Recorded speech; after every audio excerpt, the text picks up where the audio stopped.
I'm very delighted to be with you here again today. It's Mensah Oteh. And I want to share with you something very close to my heart, but also something very personal.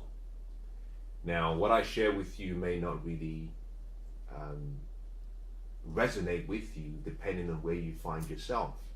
But I would encourage you to just bear with me and stay tuned. And more than anything, listen to what I share, because I believe that the same underlying principles and strategies can be applied to other areas of life. Today I'm going to be talking about how to overcome the fear of dying. How to overcome the fear of dying. I'm going to give you a bit of a context of how this applies in my life, but before I start, let me just take you back a step and tell you a bit about myself, because I think that helps set the scene. I'm an engineer by profession. I'm born and raised in West Africa, Nigeria. I immigrated from Africa at a very young age. I was pursuing my dreams, looking for a better future for myself, but also for my family. And so I moved down to London, England, in pursuit of my dream. I had nothing. I had no family. I had no friends. I had no support network around me. But I had a dream. And in many cases, that's all you need. You simply need to give yourself the permission to dream. And I held on to this statement: what one thing would you dare to dream if you knew you could not fail? I had heard Robert Schuller talk about that. Robert Schuller was the person who built the Crystal Cathedral, an amazing piece of architecture. And I held on to that statement, and with a dream in my heart, but also with a burning desire and passion. Now let me explain both words, because this will help you later on in what I share with you. A burning desire is something that you want very badly. It's something that you need, something you really have a desire for. A passion, on the other hand, is different from having a desire. Passion is knowing and identifying something that you've decided that you cannot live without. I had decided that the life I was living back in Africa was not for me. And just as a side note, life will deal you cards. It's your responsibility to reject the card life deals you and demand for a different card. And if you demand consistently and insistently, life will redeal another card to you. And that is what I simply did. I could have sat back and said, well, this is my faith in life, but I said no. I pulled myself together. I poured everything I had in terms of my financial support and means, and I went on a journey. It was a journey, really, an adventure. You see, there are two kinds of people. You can see life as a jungle. One kind of person will see life as a tour guide, and the other will see life as a tourist. If you see life as a tourist, then you will always have fear in you. You always think about the snakes, and you think about the mosquitoes, you think about the scorpions, you think about all the negative things that could happen to you in this jungle. If you see life as a tour guide, then you tend to think about where the water is, where the coconuts are, where the palm trees are, where the beautiful waterfalls are. You think about all the great things that you can find in a jungle. But more importantly, you also think about how you can, through your knowledge, make someone else's experience a memorable and a lifetime experience. You see, I saw my dreams as an adventure. And although I was traveling from a continent that I was born in and knew everyone, or not everyone, but at least I knew, I had my support network around me, I was willing to let go of my comfort because I knew there was a greater future. And that is what sacrifice is all about. Making a decision to let go of something of value for something of greater perceived value. Now, fast forward a number of years, I had arrived in London, England, and I started working as an engineer. One evening, I sat down and I was going through a very difficult, challenging experience. And I reached out and I grabbed a book that was in my living room. And I started to read. And as I read the book, I noticed that I had tears literally running down my cheeks, uncontrollably. It never happened before. This was a shock. I recognized at that point that something in the book resonated deep, deep, deep within me. The words that were used, the story of the author's life, the trials, the failures, the setbacks, and then the success. I had no one around me, I had no support network, and for so long I had lived in my own bubble. I never wanted to go and share my problems with other people because I didn't want to be a burden to them. And I internalized myself. I like the reference that one great preacher used once when he said, the ladies are emotional and the men are he-motional. And when a man thinks, in some cases, we run into our cave, which can be very dangerous. And the more we go into that cave, the more we find it difficult to come out. I've come to a point in my life where I had run into my cave and I couldn't get myself out. I was struggling financially. I'd gone to a point where I was almost close to getting into a state of depression. I wasn't there, but I was very close. And the farther I went into my cage, the more I couldn't see the light. But on this particular evening, cold winter evening,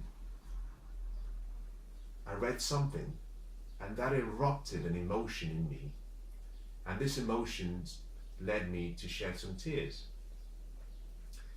Instantly, I could find someone who was going through what I was going through, and someone who had been through, rather, what I was going through. And so the emotions of tears was really activated by an excitement, happiness and joy that I had found some answers and I had found someone. Almost immediately there was a feeling of sadness in me. Great deep feeling of sadness. And that feeling of sadness was as a result of the fact that I realized that book I was reading, that I had purchased the book a number of years ago, and it had been sitting on my shelf gathering dust all this time. And therefore, my ignorance was a choice, and it came up with a very high price tag. I realized that if I had simply read that book before all of this had happened in my life, I probably would have known how to have handled it. Now, I don't have any regrets about that experience because I think it's led me to who I am today. Now, there are things I could have done differently, but I see that as part of the beautiful painting that makes my canvas quite unique. You see, that excitement and almost the breakthrough that created in my life led me to develop a passion for learning. That passion for learning led me to read a lot more and try to study a lot more about myself. I went deep into self-awareness and self-discovery, and through that process I discovered my true life's purpose, which I think is one of the most important things that anyone should focus on trying to achieve or find.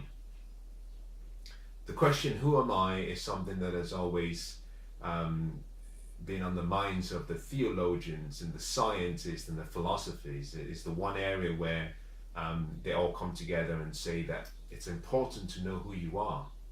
You know, in the great parts of the world, and I believe it's somewhere in Adelphi, I believe there's a marking that says, know thyself. You know who you are, because that's important.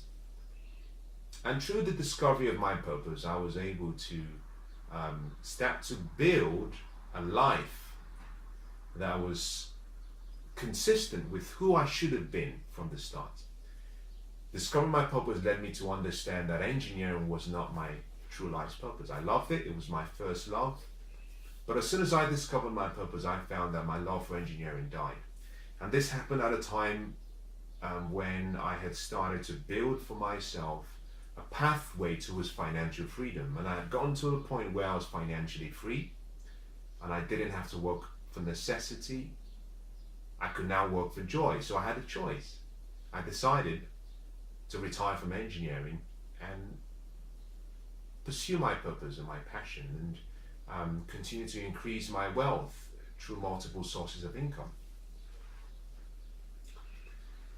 The day I discovered my purpose, and subsequently after discovering my purpose, I had in me almost like a volcano of an essence for life.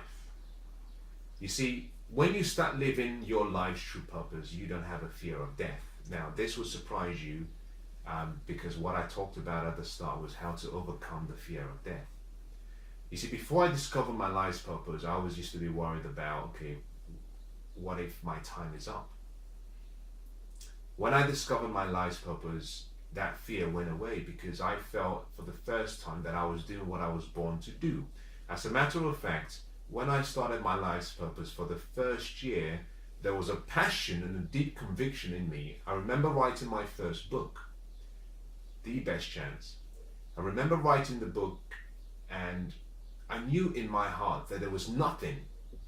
It was a level of confidence. It wasn't arrogance. It was just self-assurance that I had in me that nothing could happen to me within that period until I finished the book. And the reason was that because I had this conviction that I was doing what I was born to do, and although I had waited for so long to discover it, I found that life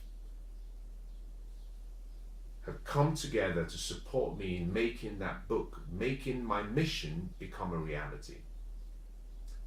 And I say that simply because if you're living your true life's purpose and passion, then you have no fear, because whether the time is today or whether the time is tomorrow, you know in your heart that you've done what you were born to do. You may not have done it completely, but you haven't gone to the end of your life with your music still playing in you. You know, a lot of people say, I'm still young, I'm going to wait until I'm much older and I need to earn some money, and then I'll pursue my products, the product of my passion and my calling. And let me encourage you by saying this. If you're 19 years old, but you will only live to be 21, then you're fairly old, based on the length of your life. On the other hand, if you're 65, but you will live to be 99, then you're fairly not young, because you have only lived about 2/3 of your life compared to someone who is younger but who has lived about 90% of their life. So you see, your age is very relative, and that relativity deals with when the end time comes. But none of us really knows when that time will come, and therefore we have to live in the present. We have to live in the now. You see, life is not just about the future. Life is lived in a day. Life is a combination of a collection of experiences and moments shared every single day. And so the best way to live is truly to live your best every day. And that's something I try to live by now. But if you haven't discovered your purpose, it's important you focus on trying to find that, because that gives you a level of, I actually believe that extends your life. You see, hope and having a dream of the future can create a level of energy in you that not even death can take away. So I had discovered my purpose and I was living the life of my dreams. But I went through a phase where I had decided to transition into pursuing something very important. And for the first time in my life, I had sat back and I was worried about my parents. I was worried about my family. I was worried that whilst I was doing what I was born to do, I suddenly had a thought. These thoughts came through someone I cared about. And this is where the journey starts. You see, fear can be planted in your heart. It's a seed. Fear and faith are both seeds. When planted in good soil, they will produce a good harvest. Whether it's bad in terms of fear or whether it's good in terms of faith. Your mind is your garden, And every day you have to stand guard at the door of your mind.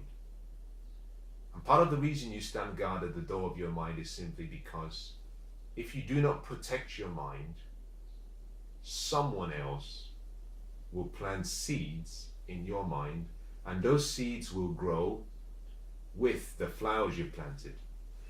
And if those seeds they plant are seeds of faith, then your flowers will blossom. If what they plant is seeds of doubt, then, like the parable of the sower, as your flowers grow up, the weeds will choke you to death. And that is what happened in my case. For the first time, I had had words of doubt planted in my mind. And these words of doubt were not from someone external. This was from someone I loved and cared about. As a matter of fact, interestingly, this came from my mother. But she was sharing a dream or an experience she had. My mom is very beautiful, very lovely. She cares about me so much, and I love her very much. Obviously, she's religious, and she had a dream. I think she must have been worried about me, but she said to me, I had a dream about you and you were injured. And she said, I had to pray about you. Now, she made that statement at the time when I was about to go for something very important that required me to be putting myself in a position whereby I was at risk by choice. By choice. It was a competition, it was a tournament. And she had made this statement in advance of the tournament. And so my mind goes into a process of processing all this information. And one of my biggest concern then was, what if there's worry, and what if I die in the process of what I'm going to do? You see, you have to understand the power of the mind. Your mind has three functions, and let me explain that so you get it. The first part of your mind is your imagination. Your imagination can create anything you want. It has no boundaries. The second part of your mind is your memory. It holds on to any memory or information that comes its way through your subconscious mind. And the third part of the mind is the mind acts as a resizing equipment. It can take something so small and it can blow it out of proportion, or it can take something so big and it can shrink it to the size of a tiny dot and it's insignificant. However, you get to choose whether it maximizes or magnifies, or it shrinks. And for the first time, I wasn't really concerned about myself from the point of dying, because I was comfortable about my life, but also I'm very comfortable about the afterlife. But I had a lot of concern about who would look after my parents should something happen to me, and my siblings should something happen to me. And that concerned me. And because I had that thought, I fueled the doubts that had been placed, and that fear seed that had been placed in my heart and in my mind. And I found that for a number of days, I started to have very difficult time sleeping, to the point where I had even nightmares. And I want to share this with you because I think this might be very useful to someone who has a fear of dying. So how did I go from having a fear of not dying to having a fear of dying? The first thing is that a seed was planted in my heart, in my mind. And in your case, that seed could be a seed from yourself, you entertaining thoughts that you shouldn't be thinking about, or that could be a seed from someone who cares about you. So this is what I say to you. You have to stand guard and be almost militant about your mind. There are three things you must do continuously. Number one is renew your mind. And whatever thoughts that come to your mind, they have to be thoughts that are pure, thoughts that are just, kind, good. Any thoughts that are negative, you have to keep away from you. Number two is you have to stand guard at the door of your mind. And this means that you have to stand guard at what I call the ear gates, but also the eye gates of your mind. Focus on what you see and focus on what you hear. And don't be ashamed to stop people or any influence you have around you that starts to feed your fear. You only want people who feed your faith. And the most people who can affect you without really knowing are your loved ones. Now, I'll tell you what I said to my mother after the competitions that I had done. This was a number of competitions. But finally, once you've renewed your mind and you've stood guard, you have to keep reaffirming yourself. This is if you have that feeling of fear. You see, I like the whole description of fear is false evidence appearing real, or fantasized experiences, or evidences appearing real. It doesn't really matter what it is. The truth of the fact is this: if you have fear, you are lacking in knowledge. The best way to combat fear is through wisdom, through knowledge. If you have fear of something, it means that there is some knowledge that you do not know about that whole experience. It could be knowledge about yourself, or it could be knowledge about what you're afraid of. So a mother has a fear of her child. Oh, I hope he's well. Well, if she went and saw a doctor, and the doctor examined the baby, the doctor might say, well, it's just a fever, the baby's really fine, there's no problem. You see, her knowledge has increased because she's gone to someone who has more understanding about that area. If she stayed in her ignorance, she would be in a state of fear. So if you have fear, get out of ignorance. Find the sources of information that you need to help you almost reassure you that what you're worried about is insignificant. Or find the knowledge and reaffirm yourself. You have greatness in you. Start telling yourself you have the best potential you have. Tell yourself that you were born in the likeness and also in the image of God, and that you are a son of a king, a daughter of a king.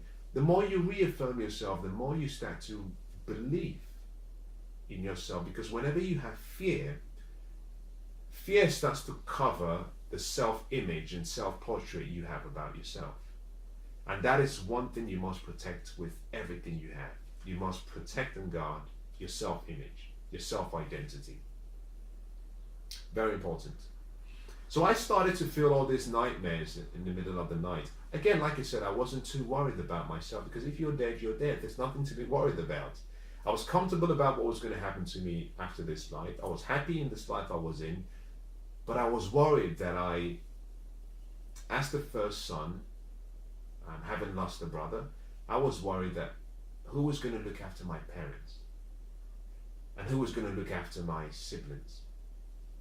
And so, one evening, or rather one early morning, and I woke up and I wasn't afraid, but I woke up concerned. So I got on my knees and I pulled out a notepad and a legal pad and a pen, and I started to write. And that is what I want to share with you, because what I wrote provided me with the comfort that I now have. One of the most important things you must do whenever you go through a failure or you're in a place where you're afraid is document your thoughts.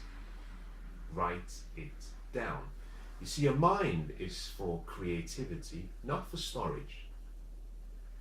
Now, because the mind has 3 functions, and one of those functions is to imagine whatever thought or picture you have in your mind gets to work on that picture. So if you have a picture of fear in your mind will use that. It will just keep using that. The mind is so powerful, it needs pictures, it needs images.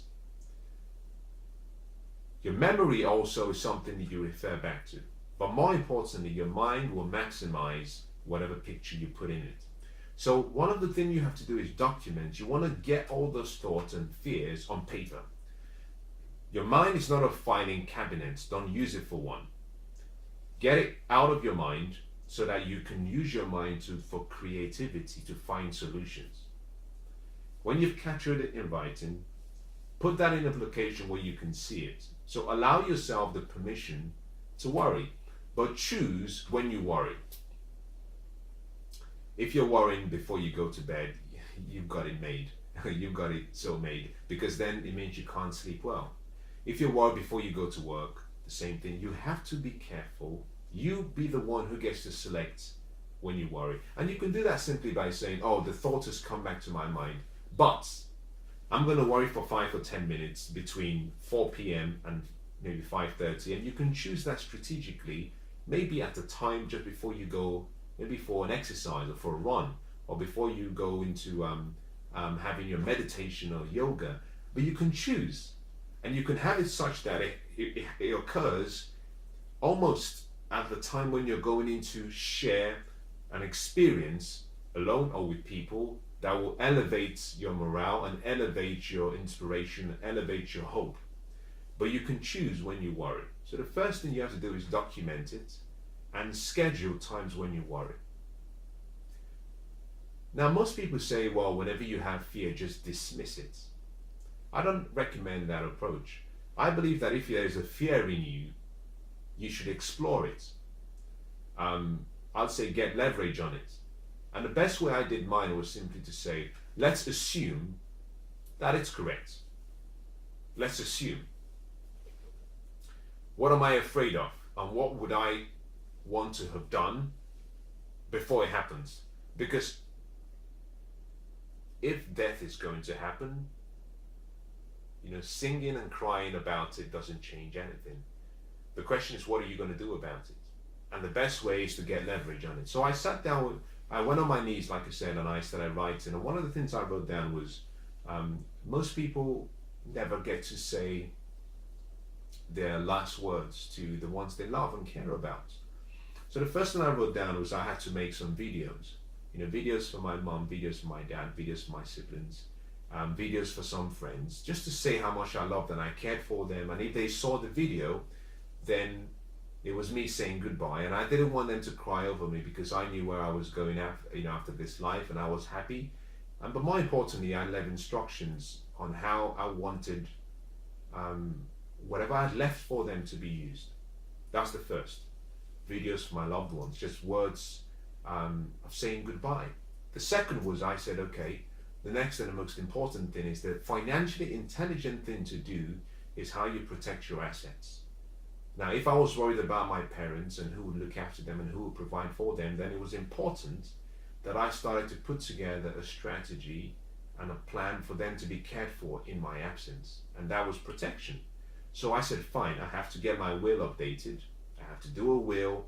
I have to produce videos explaining how the will should be used, but also explaining, where information is. Most people, when they pass away, they leave nothing. You don't have access to their passwords, their softwares. You don't have access to their computers or anything where the information is. You see, we spend a lifetime trying to work hard for people we care and love.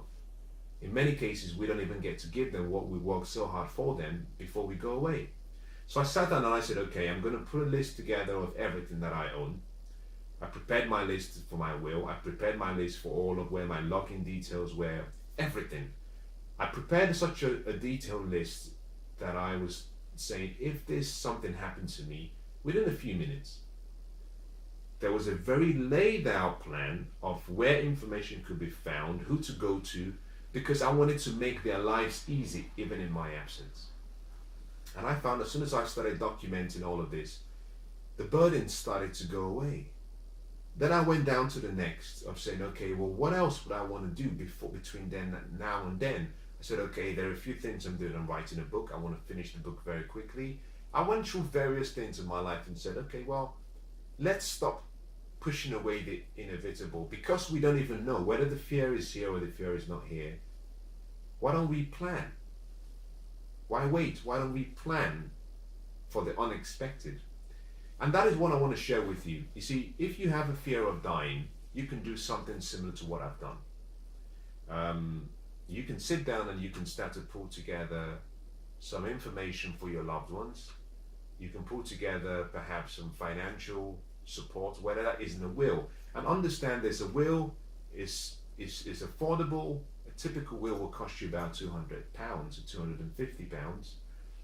But even if that is you simply saying, my wristwatch, my car, I want you to have it, I want you to have it, so that there is no strife and worry and concern and fighting over things you've left behind. But I wanted to be in a position whereby I was giving back to the people that I cared the most about everything that I had worked for them for. And that's what you should do as well.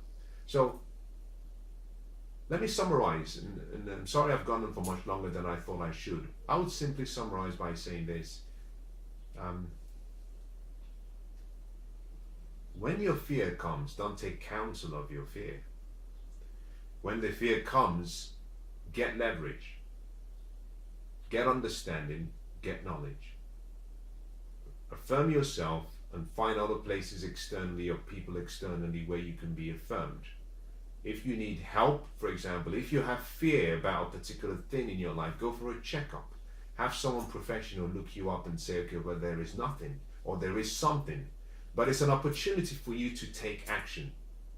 It's an opportunity for you to take action. Once you've done that, sit down and document all of your fears. Document your concerns. Okay, document how you can change and what you can do to make sure that in the event that this does happen, what changes does it have on the people you care about? Because when you're gone, you'll be in a better place. But the people you care about will still be here, and you want your departure to be as easy a burden on them as you can. So make a list of everything. Make a list of the people you want to leave videos for and start recording the video. Like if you're listening to this, it's really that simple. You put on your recorder, you sit down and you start talking. When you've saved it, file it, identify it, put in a location, provide means through which that can be found. Say, if anything happens to me, I want you to look at this. I want you to look at this because this is what I felt at the time of producing it, and this is why I produced it. By going through the steps, you'll find that you start to feel better. Next, you have to protect your mind. You now have to guard and make sure that those thoughts do not keep reappearing and repeating. Now, interestingly, after I'd gone through my whole experiences and my competitions, I went back to my mum and I said to her, I've been through the last few months and nothing has happened to me. Now, I understand you care for me, and sometimes you might have a dream about me because you love and you care for me and you're worried about me. But I would appreciate it if you do not tell me next time, because if you tell me that I still will not take counsel of my fear, I will not live in fear, I will still live the way I should live. So you do two things by telling me. One, you limit me from living fully because I'm still going to do what I want to do, because I don't believe in taking counsel of my fear. But number two, you restrict me and you stop me from living well because you put the seed in my head. So I cautioned my mum and I said, next time, I don't want to know. If you want to pray for me, that's fine. But I don't want you to tell me, because what you've done, true love, though you love me, you've planted a seed of doubt in my heart. And that seed has multiplied and multiplied and has produced a harvest of negativity and fear in my life. And the time is taking for me to clean out that trash, and the energy you need to clean out that trash is so much. So next time, don't tell me. And I told her this with love, with respect, with honor, but I made her understand. I said, listen, I have a sensitive mind, and no one is above being influenced by a thought. We can displace a thought, we can renew our mind, that's good, that is easy. But once a thought has been placed, in many cases, it's been lodged in your subconscious mind. And we talked about it, and she said she was sorry. And I said, yeah, you've got nothing to be sorry about. You were just doing what every mother would do. You were concerned about me. Now, everything started to change for me as soon as I started to lay out a plan. So I would say this to you: if you have a fear of dying, make a plan. Make a plan and start to execute your strategy. And don't just dismiss and be miserable. Happiness is a choice. Your mind serves you, you don't serve your mind. So if there are thoughts that you have in your mind that are not empowering, change it. Discipline your mind to serve you. And if you can do that, I believe that you will start to find some happiness and joy, and you start to get back to who you used to be before this fear kicked in. I hope that's been useful. God bless.